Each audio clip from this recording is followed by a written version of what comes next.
नमस्कार, स्वागत है आपका इन लाइव 24 न्यूज़ चैनल के सुबह के समाचार में। पीएम मोदी की मुख्यमंत्रियों के साथ आज होगी वीडियो कॉन्फ्रेंसिंग के थ्रू बैठक। लॉकडाउन से उबरने का बनेगा रोड मैप। आज की अहम बैठक में लॉकडाउन को खोलने या बढ़ाने की जिम्मेदारी मिलने की उम्मीद है। केंद्र सरकार ने लॉकडाउन से बाहर आने का रोड मैप बनाने की दिशा में प्रयास बढ़ा दिए हैं। लॉकडाउन की अवधि बढ़ाकर पाबंदियों में धीरे धीरे ढील दिए जाने के भी संकेत मिल रहे हैं। दूसरी तरफ सभी राज्यों के मुख्यमंत्रियों से एक्शन प्लान मांगा गया है। अपने राज्यों में किए जा रहे प्रयासों के साथ उन्हें ये भी बताना है कि आगे क्या किया जाना चाहिए, परंतु अंतिम फैसला 1-2 मई के आसपास की स्थिति को देखते हुए ही होगा। देश में संक्रमित मरीजों की संख्या पहुंची 27,890। अब तक हुई 881 मौतें।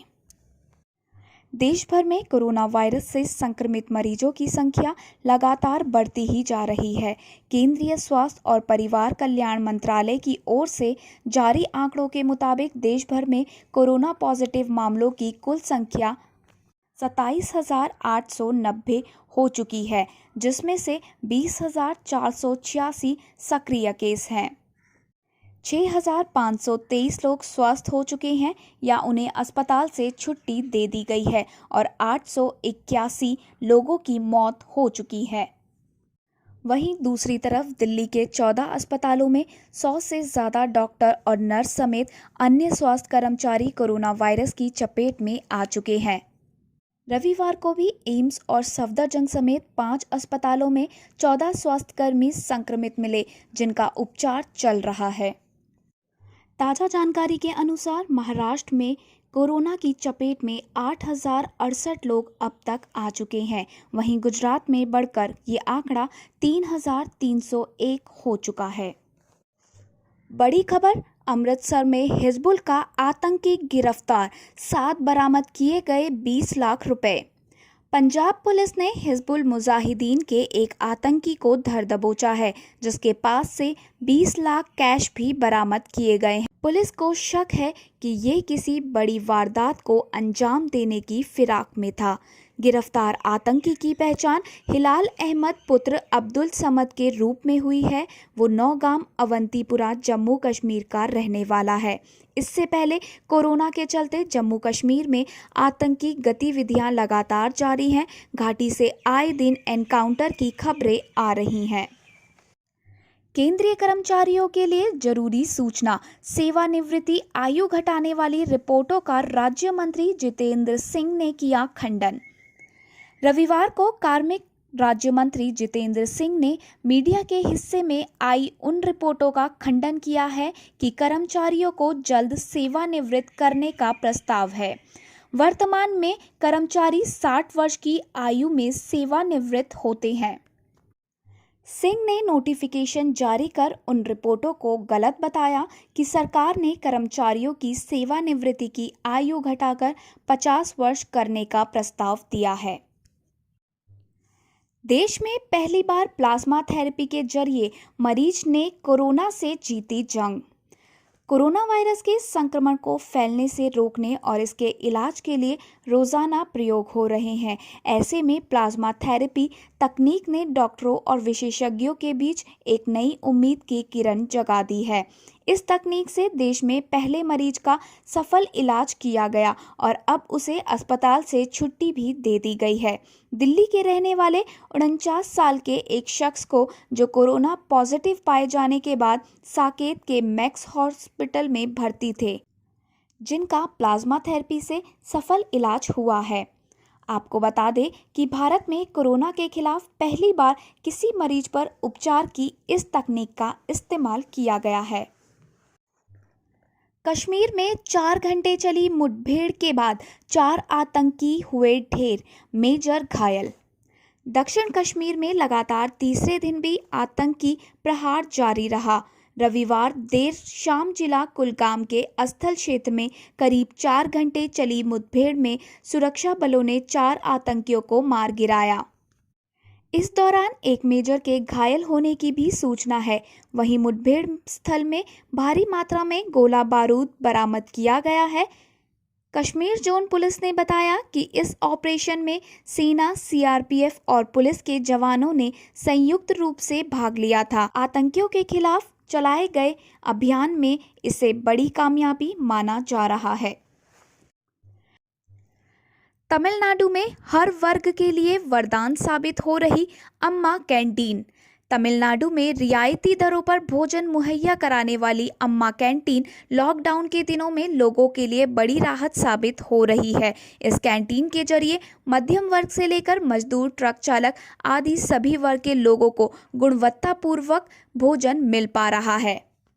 पूर्व मुख्यमंत्री जयललिता द्वारा शुरू की गई इस योजना का लाभ पहले केवल गरीब और प्रवासी मजदूर ही ज्यादातर उठाते थे, लेकिन लॉकडाउन के चलते नौकरियां छूट जाने और वित्तीय हालत खराब होने की सूरत में बड़ी संख्या में ये कैंटीन लोगों का पेट भरने में मददगार साबित हो रही है। इनकम टैक्स विभाग ने धनाढ्यों पर टैक्स बढ़ाने संबंधी IRS अधिकारियों की रिपोर्ट को किया खारिज।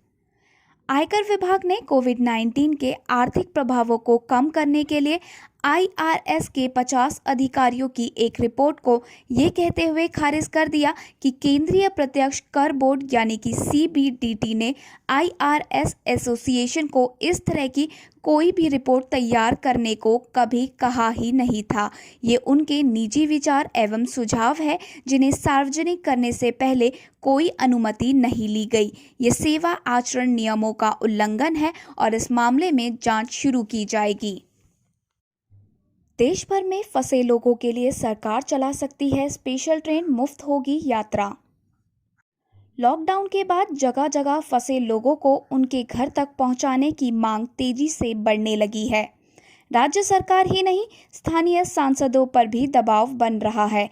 ऐसे में संभावनाएं भी ढूंढी जा रही है कि कैसे लॉकडाउन में ही जगह जगह फंसे लोगों को उनके घर तक पहुंचाया जाए। इसका सबसे बड़ा माध्यम रेलवे है, लिहाजा रेलवे भी अपनी तरफ से तैयारी में है। अगर केंद्र सरकार से हरी झंडी मिलती है तो कुछ स्पेशल ट्रेन ग्रीन जोन में चलाई जा सकती हैं। हालांकि आधिकारिक तौर पर रेलवे ने स्पष्ट तौर पर इससे इनकार किया है। माना जा रहा है कि आज की बैठक में सभी राज्यों के मुख्यमंत्रियों की ऑनलाइन कॉन्फ्रेंसिंग में ऐसा संभव है कि कुछ राज्य जगह जगह फंसे लोगों को अपने राज्य में बुलाने की चर्चा करें और ऐसी स्थिति में रेलवे कुछ स्पेशल ट्रेन चला सकती है।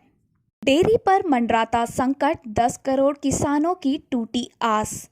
लॉकडाउन से भारत के 10 करोड़ किसानों को हर रोज अरबों का नुकसान हो रहा है।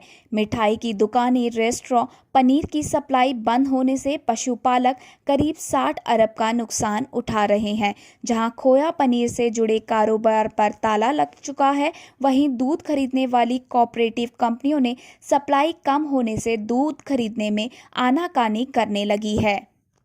वहीं दुग्ध उत्पादन में शेष राज्यों यूपी, हरियाणा, महाराष्ट्र, गुजरात और राजस्थान के किसानों की मौजूदा हालत बेहद खराब बताई जा रही है। पाकिस्तान में एक दिन में 783 नए मामले। रमज़ान में मस्जिद ना जाने की करी गई अपील, संक्रमित हुए 12,000 के पार। पाकिस्तान में रविवार को 783 नए मामले सामने आने के बाद कुल मरीजों की संख्या 12,579 हो गई है। पाक में बीते 24 घंटे में 15 लोगों की मौत हुई है, जिसके बाद कुल 269 लोग मर चुके हैं। इस बीच सरकार व चिकित्सा विशेषज्ञों ने लोगों से रमज़ान के दौरान मस्जिद ना जाने की अपील की है। पाक का पंजाब प्रांत सबसे ज़्यादा प्रभावित है। यहां अब तक 5,378 केस मिल चुके हैं। ब्रिटेन बोला, चीन ने पेश किए फर्जी आंकड़े। ब्रिटेन ने वायरस के मामलों को कमतर बताने का संदेह जताते हुए चीन को उन देशों की सूची से हटा दिया है जिसका इस्तेमाल वह महामारी के प्रसार की तुलना में इस्तेमाल करता है। एक रिपोर्ट के मुताबिक बृहस्पतिवार तक चीन में हुई मौतों व संक्रमण के मामलों को विस्तार से बताया गया था, लेकिन इसके बाद से सरकार ने चीन के आंकड़े बताना बंद कर दिया है। विशेषज्ञों के हवाले से छपे एक अध्ययन के हवाले से कहा गया है कि चीन में 2,32,000 से ज़्यादा लोग संक्रमित हुए हैं, जो चीन के बताए आंकड़ों से 4 गुना है। कोरोना के बीच खुशखबरी। लॉकडाउन ने भर दिया ओजोन में हुआ इतिहास का सबसे बड़ा छेद। जहां एक और लॉकडाउन से सभी इंसान घर में कैद हैं, वहीं वन जगत, जीव जंतु, पेड़ पौधे चैन की सांस ले रहे हैं। इस महीने यानी अप्रैल की शुरुआत में वैज्ञानिकों को उत्तरी ध्रुव यानी नॉर्थ पोल के ऊपर स्थित ओजोन लेयर में एक 10 लाख वर्ग किलोमीटर का छेद दिखाई दिया था। माना जा रहा था कि ये इतिहास का सबसे बड़ा छेद था, जो कि लॉकडाउन की वजह से कम हुए प्रदूषण और बढ़ते स्वच्छ वातावरण की वजह से ये छेद भर गया, जो कि एक बहुत बड़ी खुशखबरी है। आपको बता दें कि ओजोन लेयर का मुख्यतः काम सूर्य से निकलने वाली पराबैंगनी किरणों को धरती पर आने से रोकना होता है। सऊदी अरब में अब नाबालिगों को नहीं दी जाएगी सजाए मौत, किंग सलमान ने जारी किया फरमान। जहां एक दिन पहले अपराधियों को कोड़े मारने की सजा पर रोक लगाने के बाद सऊदी अरब के किंग सलमान ने नाबालिगों के किसी भी गंभीर अपराध पर उन्हें अब सजाए मौत नहीं देने का फरमान जारी किया है। किंग सलमान के बेटे और क्राउन प्रिंस मोहम्मद बिन सलमान के वैचारिक प्रभाव के चलते सऊदी अरब में रविवार को कट्टर इस्लामिक दंड प्रावधानों में बदलाव किए गए हैं। श्रीलंका ने भारत से मांगी मदद, $40 करोड़ करेंसी बदलने की तैयारी। कोरोना की वजह से विश्व भर में इकोनॉमी संकट आन खड़ा हुआ है। ऐसे में श्रीलंका सरकार ने भारत से मदद की गुहार लगाई है, जिसके चलते श्रीलंका सरकार भारतीय रिजर्व बैंक के साथ $40 करोड़ करेंसी की अदला बदली का करार करने जा रही है, जिससे श्रीलंका को लघु अवधि की अंतर्राष्ट्रीय नकदी ज़रूरतों को पूरा करने में मदद मिलेगी। इस कदम का मकसद देश के विदेशी मुद्रा भंडार को मजबूत करना है। आपको बता दें कि व्यापार संबंधी भुगतान करते समय दो देश मुद्रा अदला बदली करार करने का फैसला करते हैं। दुनिया भर में कोविड-19 से मौत का आंकड़ा 2 लाख के पार।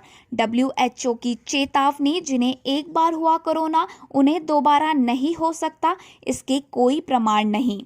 दुनिया भर में कोरोना संक्रमण के मामले बढ़कर 28.6 लाख हो गए हैं। इस वायरस से होने वाली मौत 2 लाख के स्तर को पार कर चुकी है। इसी बीच WHO ने चेतावनी दी है कि ऐसा जरूरी नहीं कि जिन्हें एक बार कोविड-19 हुआ हो उन्हें दोबारा संक्रमण नहीं होगा। 44 दिन बाद स्पेन में बच्चों ने खुली हवा में ली सांस। UAE में कर्फ्यू से मिली राहत। कोरोना से बुरी तरह प्रभावित स्पेन की सरकार ने 14 साल तक के बच्चों को घर से बाहर निकलने की सशर्त इजाज़त दे दी है। पिछले 24 घंटे में यहां कोरोना से 288 लोगों की मौत हो चुकी है। देश में अब तक 23,000 से ज़्यादा मौतें हो चुकी हैं।